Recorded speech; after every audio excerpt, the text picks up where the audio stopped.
Muli, magandang araw, Malacanang Press Corps. Isang milagro ang dasal ng 24 na Pilipino na nakadetain sa Russia. Isang hiling ng Pangulo, hindi para sa sarili, kundi para sa mga kababayan. Ang pagbibigay sa hiling, isang magandang ugnayan sa pagitan ng dalawang leader na pumatid sa kalungkutan at agam-agam ng 24 na na-detain sa Russia ng 9 na buwan. Nakauwi na sila sa Pilipinas at nakapiling na ang mga naghihintay na pamilya. Bago ang kanilang paglaya, personal na hiniling ni Pangulong Marcos Jr. kay Russian President Vladimir Putin sa kanilang bilateral meeting sa Kazan ang kondisyon ng 24 na Pilipino na nakakulong noon sa Russia. Inalam din ng Pangulo mula kay President Putin kung ano ang kanilang legal status, bagay na agad namang inaksyonan ng Russian President na nagresulta sa tuluyang paglaya ng mga Pinoy at pag-uwi sa Pilipinas. Sinalubong ang unang batch ni Secretary Tez Lazaro ng DFA at ni Secretary Hans Kakdak ng DMW sa pangalawang batch. Ang pagpapauwi sa 24 na Pilipino ay isa lamang sa mga matagumpay na pakikipag-ugnayan ni Pangulong Marcos Jr. sa ibang bansa. Ang pagmamahal ni Pangulong Marcos Jr. sa mga Pilipino ay hindi sa iisang pagkakataon lang na ipamalas. Naging matagumpay din si Pangulong Marcos Jr. noon nang mapauwi sa Pilipinas ang overseas Filipino worker na si Mary Jane Veloso matapos ang 15 taon na pagkakakulong sa Indonesia, na hinayaan ng nakaraang administrasyon na manatili sa death row at maipatupad ang parusang kamatayan. Pilit naman na sinagip ni Pangulong Marcos Jr. si Veloso mula sa nakaambang kamatayan. Wala ring kulay ang pamumulitika ng administrasyon ni Pangulong Marcos Jr. na umaksyon sa kaso ng 17 overseas Filipino workers na naaresto sa Qatar matapos na illegal na mag-rally bilang suporta kay dating Pangulong Duterte noong March 2025. Dahil sa pakikipag-ugnayan sa mga leader ng Qatar, sinagip din sila sa mga kasong kakaharapin sana nila. Para kay Pangulong Marcos Jr., palaging una ang kapakanan ng mga Pilipino sa loob man ng bansa o sa ibayong dagat, kahit pa ano ang iyong kulay. Hanggat may Pilipino, may Pangulong Marcos Jr. na aagapay sa inyo.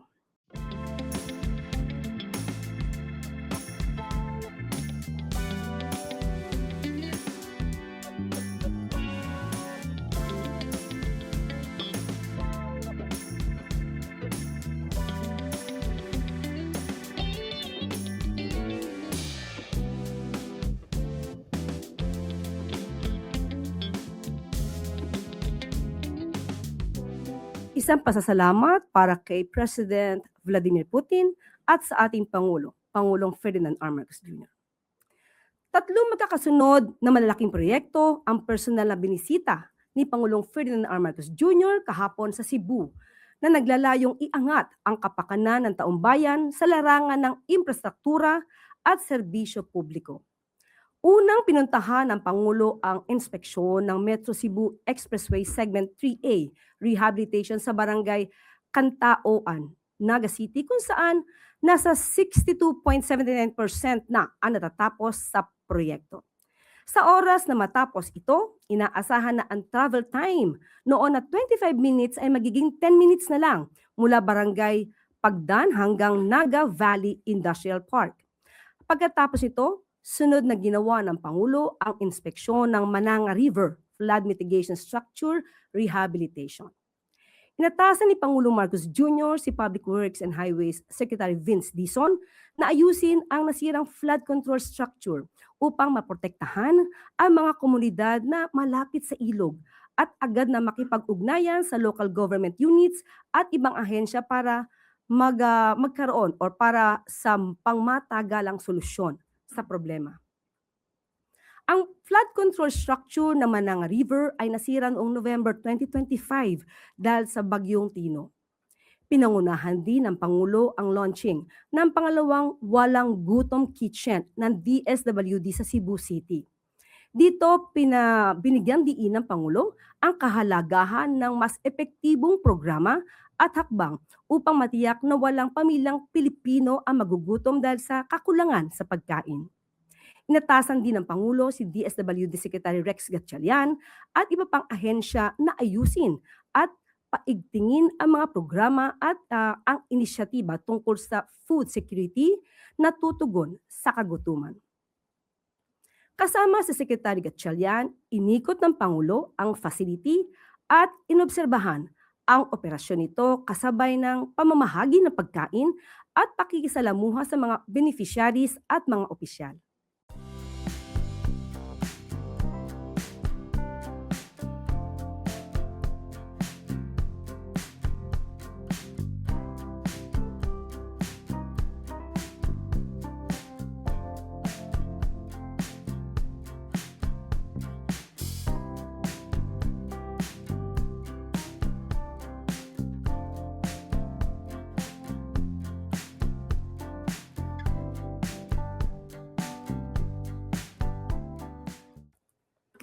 At handa na po ako sa inyong mga katanungan. Unang tanong mula kay Alvin Baltasar, Radyo Pilipinas. Yusek, good afternoon po. Yusek, merong mga mayayamang bansa gaya ng Australia, France, UK, na strict yung kanilang implementation doon sa batas nila na nag-i-impose doon sa pag-iigpit sa social media access ng mga minors kasi sa issue ng cyberbullying, mental health.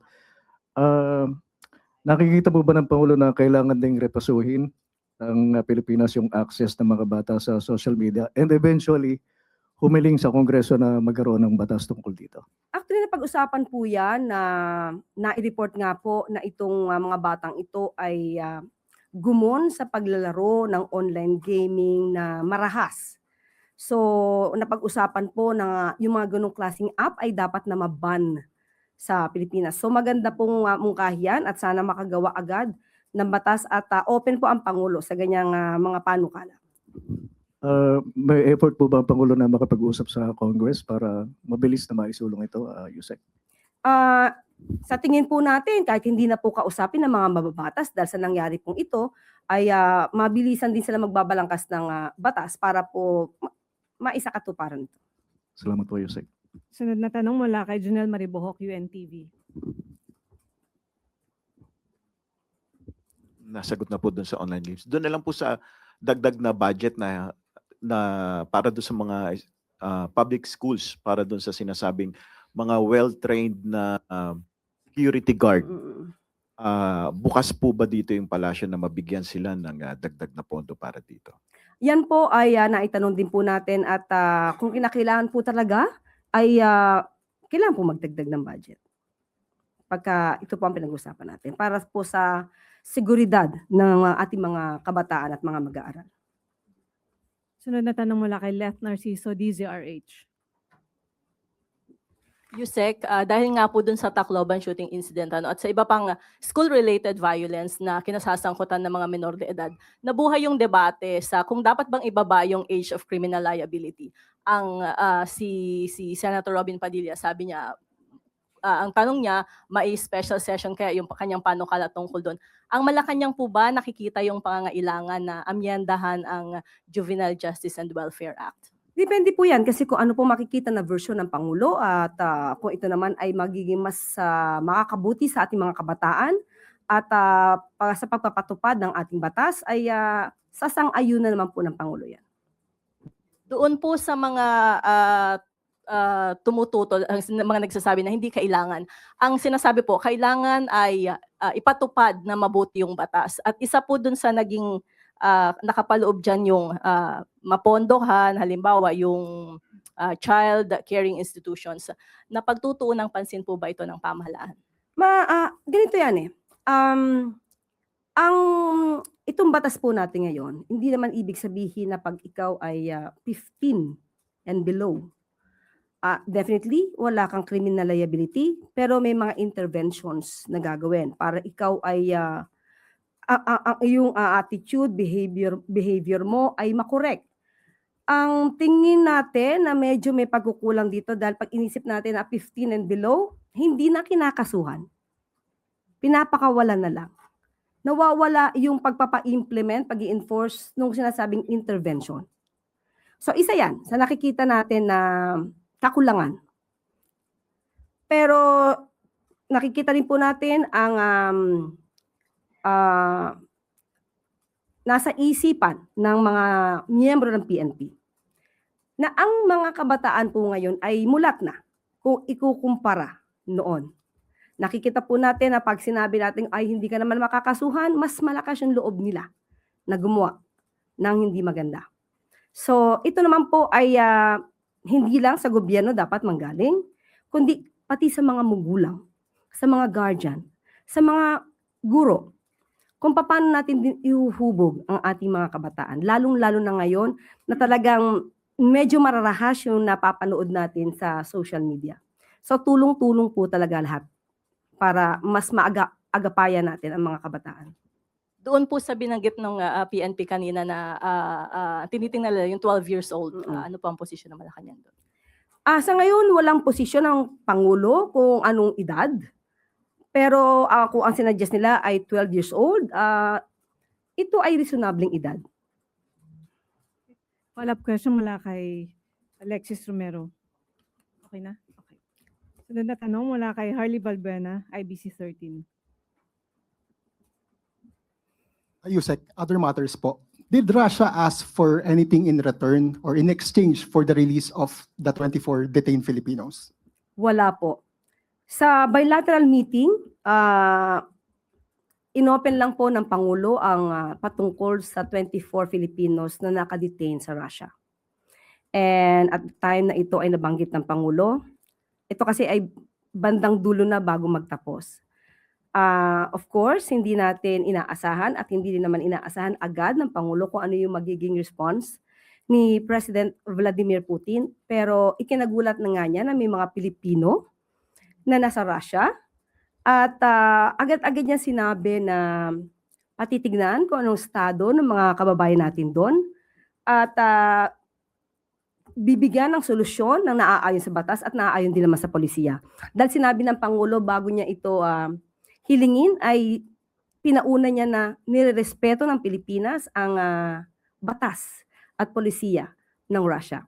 Pero naging maganda po ang response ng Russia, ni President Putin dahil napauwi po agad ang ating mga kababayan. Sunod na tanong mula kay Christian Bascones, PRTV. Yusek, isang buwan na lang bago ang nakatagdang SONA ng Pangulo. Kamusta po ang paghahanda po? Naghahanda naman po. Naghahanda naman. Of course, definitely. Alright, follow-up question po. Last SONA, ang pinaka-magical word na binanggit ng Pangulo ay mahiya naman kayo. Ang tanong po ng bayan, nahiya na po ba ang sino man dapat na mahiya? At kasunod po na tanong, may katagang galing sa palasyo, managot ang dapat managot. Considering the fact na hindi pa rin nahuhuli po si former Congressman Zaldico, na-achieve na po ba, confident po ba yung palasyo na nakamit na yung hangarin sa transparency and accountability? Patungkol po sa unang tanong, tungkol sa nahiya na ba sila? Hindi po ang Pangulo at ang palasyo makakapagsabi kung nahiya na sila. Dahil yung iba naman ay hindi pa umaamin.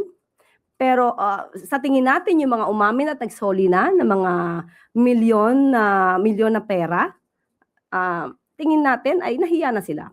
Pero ang managot ay dapat na managot. Of course, nandiyan pa rin po, absolutely. Yan ang nais ng Pangulo. Managot ang dapat na managot. Pero hindi man nahuhuli, tama po ba? Ano yung sabi niyo? Si Zaldico, di man pa nahuhuli si Zaldico. Hindi po umiikot ang flood control mess or investigation kay Zaldico lamang. Marami pang maaaring involved sa anomalya, maaari pang maraming korupsyon na naganap. Nandiyan na nga yung binabanggit ni dating Congressman Andaya na 2018 pa lang ay mayroon ng issue tungkol sa flood control projects at mayroon na ring issue tungkol sa ghost projects ng 2020. Ito ay mukhang hindi pa naiimbestigahan at mukhang hindi pa nahihiya ang dapat na mahiya dito.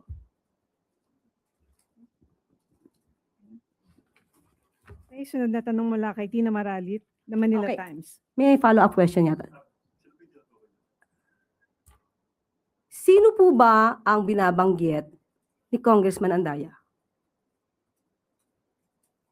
na hindi naimbestigahan at hindi mga napanagot? Taong 2018, taong 2020, sino ba ang napanagot? Sa panahon lang po ni Pangulong Marcos Jr., nagkaroon ng malalimang pag-iimbestiga patungkol dito. Tina. Yeah, good afternoon, ma'am. Ma'am, the President yesterday mentioned that muli na pong magkakaroon ng pondo ang flood control projects. Isasama na po ito sa National Expenditure Program for 2027. Kasama na po ba dito yung mga pinahintong questionable flood control projects? Depende po. Kasi kung yan po ay talagang project at nahinto lamang dahil sa hindi ginawa, naging ghost projects, pero kinakailangan gawin, kailangan po pondohan. Paano po kaya masisiguro na hindi na po mauulit yung massive corruption na nangyari in the past? Yan po ang pangako ni Pangulong Marcos Jr. And of course, nandiyan naman din po si Secretary Vince Dizon. Lahat naman po ay nakamonitor, pati po ang DBM ay hindi naman bibigay agad ng pera kung hindi po tama ang magiging proyekto. Yun, ma'am. Ma'am, on another topic, over the weekend, Vice President Sara Duterte visited the earthquake victims in Sarangani. And habang ina-address niya yung crowd, she quote-unquote jokingly said na ang mga masamang damo matagal mamatay, BBM. Sinundan niya ito ng statement na umuwi na tayo, baka suspended na tayong lahat dahil grabe talaga silang mamersonal. Dahil daw po mahilig mag-suspend ng mga opisyal ang administrasyon sa mga nagkikriticize dito. Ang reaction po. Ang Pangulo, ang administrasyon na ito ay tumutupad sa batas. At least, ang sabi niya ay masususpend kung nakikriticize. Alam naman natin na kinakasuhan lang naman kung nagkakaroon ng fake news, nagpapakalat ng fake news. Kung sinususpend, wala pa po akong nabalitaang sinuspend. But, if ever may masuspend, kritiko, at least, hindi na EJK. Buhay pa rin. Patungkol naman sa sinasabing masamang damo, madaling mamatay, BBM, sa aking pagkakaalam ay nabanggit niya si dating Pangulong Duterte, kinukwento niya about this. So tama naman na masamang damo ang pagkakadescribe niya sa kanyang ama. Dahil sino ba ang umamin na siya ay pumapatay? Sino rin ba ang umamin na siya ay nagnanakaw ng pondo ng bayan? Sino rin ba ang umamin? At tingin po natin ito ay nasa lahi na nila. Sino ba ang umamin na may assassin? Sino ba ang gumagamit ng marijuana habang siya ay presidente na? Yan naman ay inamin lahat ng kanyang ama. So maybe tama ang pangulo, tama ang vice presidente sa pagkakadescribe sa kanyang ama na masamang damo. Pero yung tungkol sa matagal mamatay, ang Pangulo naman, nung siya ay nagkasakit at mukhang maraming humihiling na siya ay mawala na dahil maraming gusto na siya ay mawala sa pwesto. Anong sabi ng Pangulo? Huwag naman kayong masyadong excited. Diba? Yung mga nagmamadali lang siguro na makapwesto, yan ang humihiling na mawala ang Pangulo. Pero ang sabi ng Pangulo, huwag kayong excited. Ma'am, what do these so-called jokes? Anong signal po kaya ang nabibigay nito sa publiko? Especially, it came from the second highest official in government. Katulad po at uulitin ko, kapag ang Vice Presidente ay walang binabasang script, lumalabas ang tunay na kulay, lumalabas ang tunay na anyo. Kung kayo mismo nakakakita na hindi maganda, para sabihin ito mula sa pangalawang mataas, nag-o-occupy ng pangalawang mataas na posisyon. Ibig sabihin, mali ang kanyang ginagawa kahit ito ay pabiro. Thank you, ma'am. Sunod na tanong mula kay Jervis Manahan, ABS-CBN. Magandang hapon po, Yusek. 2 weeks before the start of the impeachment trial, naglabas po si Vice President Sara Duterte ng accomplishment report na doon po nakadetalye yung mga nagawa ng kanyang opisina for the past year. Ano po ang komento po ng palace po doon sa mga kanyang accomplishments? Okay. Noted. Part po nun sa kanyang accomplishment report, sinabi po niya na mas nahihirapan siya na maglingkod sa sambayan ng Pilipino dahil sa mga baseless criticisms at mga systematic attacks laban po sa kanya. Siguro talagang challenging sa kanya ang mga ganitong klaseng report kasi ang pagre-report sa taong bayan hindi naman nakukuha sa numero lamang. Tandaan natin, ang kanyang mga pagre-report, pinupuna na noon pa ng COA, ng Commission on Audit, katulad nitong 3.4 million pesos patungkol sa magnegosyo Taday. Okay, ito yung patungkol sa 4,400 plus entrepreneurs supported. Pinuna ito ng COA at sinasabi na ito ay walang mga feasibility studies, walang evaluation ng DTI at ng Philippine Deposit Insurance Corporation, walang written agreement prepared by the OVP with the PDIC and DTI. Mga bagay na dapat na isinasagawa, otherwise, ikaw talaga ay ma-flag ng COA. At meron pa po mga na-flag na mga tungkol sa distribution ng mga ayuda. Kulang-kulang ang listahan ng mga rice beneficiaries, walang mga situational reports or mission orders na magsusupport sa pamamimigay ng mga ayuda. So, tingin natin hindi po natatapos ang pagre-report sa numero lamang na nakikita natin ngayon, kundi dapat ito ay mabigyan ng basihan kung totoo bang ito ay naipamigay dahil marami na pong naibalita noon na may mga ghost students, ghost vouchers, ghost school materials, ghost food packs. So, sabi nga natin, dapat makumpleto ang report, hindi lamang sa numero. Kaya it would be very challenging for the Vice President. Sunod na tanong mula kay Ivy Reyes, Billionaire News.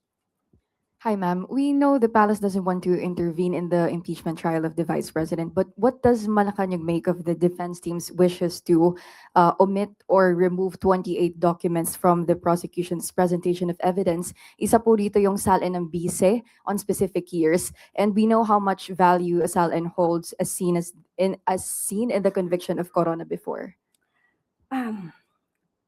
Katulad ng sinabi mo, hindi naman makikialam ang palasyo, ang administrasyon sa magiging trabaho po ng Senado. Pero sa ating pagkakaalam, ito yung pinaka-core. Ito yung pinaka-meat ng kaso, ng complaints laban sa kanya tungkol sa di umanong unexplained wealth. So, kung pinapatanggal niya ito, papaano niyang maipapakita sa bayan na siya ay tuwid at malinis at walang unexplained wealth? And follow-up lang po dun sa pagtawag niyo po ng reasonable dun sa edad na 12. Is that a confirmation that Malacanang is for the lowering of the age of criminal liability? Wala pa po na pag-uusapan tungkol sa edad. Pero ang sabi nga natin, kung ano man na maibibigay na version ng Kongreso, at titignan po yan ng Pangulo. Pero sa ating pagkakaalam, yes, open ang Pangulo kung mabababa man ang edad po. Okay, sunod na tanong mula kay Maricel Halili, TV5. Good afternoon, Yusek.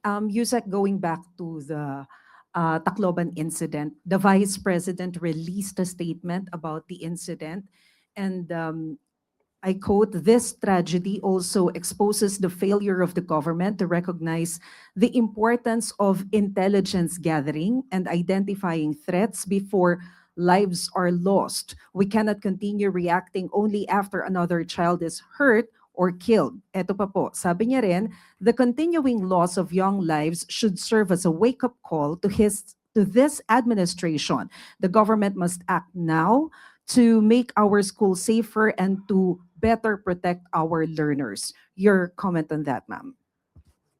Ibig sabihin, estudyante dapat minomonitor para sa intelligence gathering? Hindi sila mga terorista. Sila ay mga estudyanteng mukhang di umanong gumunlang sa online gaming na marahas. At kung yan ang sinasabi niya na dapat na minomonitor through an intelligence gathering, bakit kaya noong 2019 sa Masili National High School, Calamba, Laguna, ay nagkaroon din ng barilan sa loob ng classroom? Isang 15-year-old, grade 7 student ang involved. This is 2019. It occurred 2019. Bakit hindi ito kaya nakita sa intelligence report ng kanyang ama? At ito, meron pa rin po, ito, terorista, di umano ang nagsagawa. September 2016, Philippines bomb, Davao attack, blame on Abu Sayyaf. Bakit hindi niya kaya tinuruan ang kanyang ama para marisulba or ma-counter ito agad? Okay? Meron pa pong isa. November 29, 2016, 9 injured in bomb blast targeting Duterte's. Magaling naman po yata siya magpuna. Pero walang solusyon na naibibigay. Sana magbigay siya ng solusyon. At ito pa po. 2019, Duterte Honors Cup killed in school explosion. Hindi po ba dapat kung napakagaling niya magbigay ng suggestion, dapat ay tinuruan niya ang kanyang ama para ito ay na-prevent. May mga pagkakataon po na hindi maiiwasan ng mga ganitong sitwasyon, especially sa pangyayaring ito, mga estudyante, mga minor de edad, hindi terorista. At sa susunod sana, bago magbigay ng pamimintas at paninira ang Vice Presidente, itanong niyo sa kanya ano ang kanyang suhestyon. Okay, last question mula kay Samuel Medanilla, Business Mirror. Good afternoon, ma'am. Mag-ias lang po namin if President Marcos will still request for a supplemental budget from Congress and push for the passage ng uplift bill after DOF said it is eyeing to borrow $1.5 billion from ATB. Okay, sa ngayon po, ito lang po ang aking maibibigay sa iyo, Sam, patungkol sa supplemental budget. According to DBM, the additional 3 billion for the Department of Migrant Workers to support repatriation and reintegration efforts was sourced from available funds or other savings generated through the implementation of NBC number 602 and NBC number 603 consistent with existing budgeting, accounting, and public financial management rules. At sa kasalukuyan po ay tinatanong ko yung patungkol sa paghingi ng loan sa ADB at hinintay ko pa lang po ang sagot ni Secretary Go. So most probably bukas ko po maibibigay sa iyo, Sir Sam. Follow up na lang po. Pero doon kay President Marcos po, hindi po niya ipupush doon sa mga Congress yung supplemental budget po. Sa ngayon po ay inaaral to ng DBM. Ang huli kong pakikipag-usap sa DBM ay inaaral pa po ito kung kinakailangan. Thank you po. Okay, wala na pong tanong mula sa Malacanang Press Corps. Balik sa iyo, Yusek Claire. Maraming salamat. Phase 1 ng Calbiga Bridge Rehabilitation sa Samar natapos na 2 months ahead of schedule. Mabilis na aksyon, pang matagalang solusyon. Ito ang nais makita ni Pangulong Ferdinand R. Marcos Jr. sa mga proyekto ng pamahalaan. Kaya naman ay ipinag-utos ni Pangulong Marcos Jr. kay DPWH Secretary Vince Dizon na pabilisin ang pagbubukas ng nasabing tulay at siguruhing madaraanan ito ng mga mabibigat na sasakyan. Dahil sa pagtuloy-tuloy ang daloy ng trapiko, tuloy-tuloy din ang agos ng progreso. Maliban sa double time na kilos na nagpapabilis sa pag-aayos ng tulay, itinaas na rin ang load capacity nito sa 15 tons matapos makumpleto ang phase 1 ng repair and strengthening works ng DPWH. Makakaasa ang mga motorista na ligtas ang pagdaan sa tulay at mas maayos na ang daloy ng trapiko at komersyo sa rehiyon. Para naman sa mga sasakyan na may bigat na hanggang 30 tons, maaari namang dumaan sa Calbiga Bridge mula 10 p.m. hanggang 5 a.m. gamit ang one-way traffic scheme. Tiniyak naman ng DPWH na patuloy pa rin ang rehabilitation works ng tulay upang lalo ito mapatibay at masigurong ligtas ang mga motorista na dumaraan dito.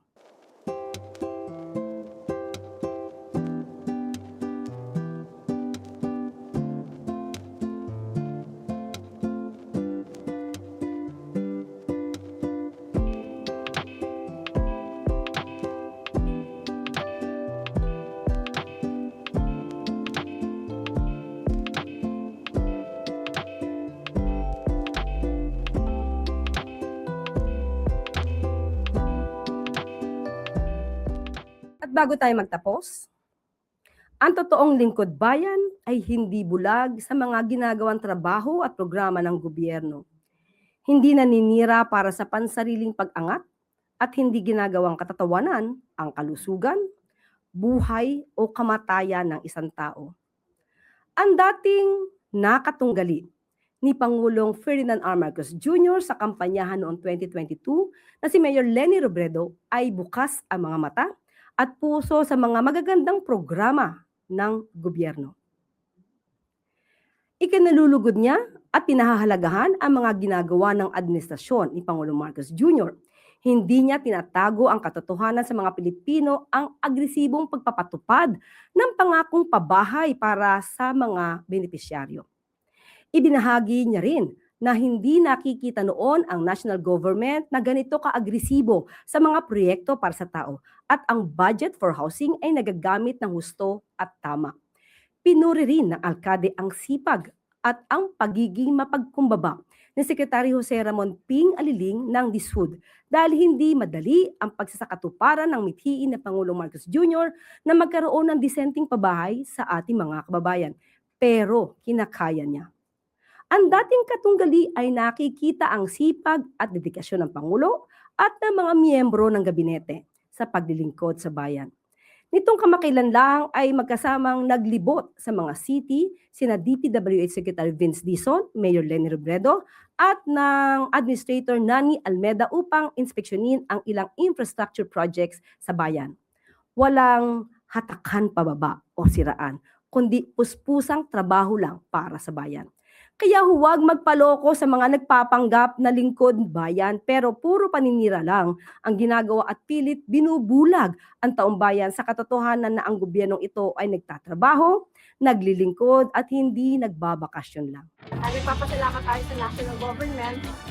Bahagi ito ng programa ng administrasyon ni President Bongbong Marcos na talagang aggressive na pamahay para sa mga walang bahay. For a very long time, hindi natin nakita na ganito ka-aggressive yung national government as far as housing is concerned. In fact, nung nakaupo ako sa HUD-C, yung problema namin halos walang budget for housing. Pero ngayon, nakikita natin na yung budget for housing na ma-maximize talaga. At lagi natin tandaan, ang bagong Pilipino, hindi ginagawang katatawanan ng kalusugan ng kapwa para iangat ang sarili. At dito na po nagtatapos ang ating press briefing. Magandang araw para sa bagong Pilipinas.